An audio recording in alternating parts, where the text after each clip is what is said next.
All right, ladies and gentlemen, we got a couple more reactions before we end off and I go to bed. This is one that I've been waiting to react to for a while. If y'all know me, you know I am a huge fan of Jay-Z and his music. And as of late, the hip hop community has not been a big fan of my man's, you know what I'm saying?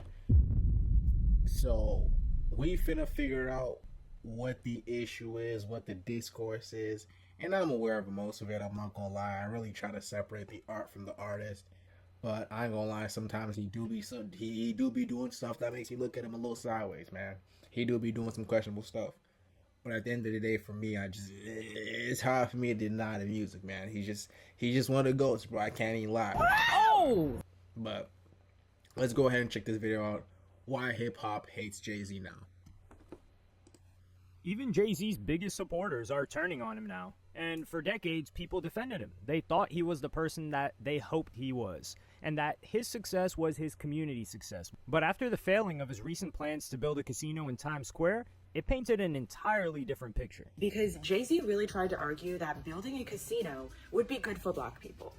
And this is the issue with Jay-Z, Beyonce, and many black capitalists, is they will do things that are only meant to benefit them and then try to act like it is something for the collective. And when you take a closer look at Jay-Z's other work with the NFL, his liquor brands, and his streaming platform, you start to see an interesting pattern.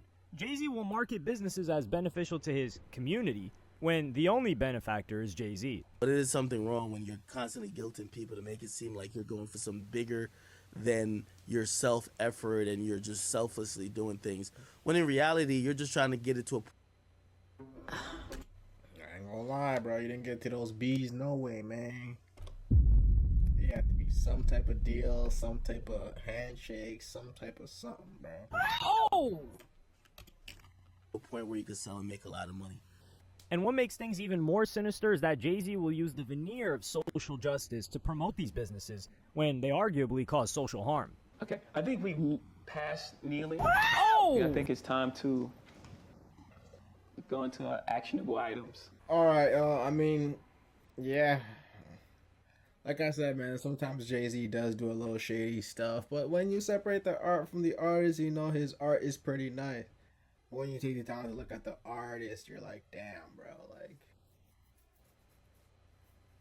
he ain't for the people. But, like, you know, once you get to that billionaire status, I'm not even excusing for him. I'm just saying, like, once you get to the billionaire status, you tend to be very selfish. So it is what it is, man. He doesn't even make music no more, for real. So not my problem. But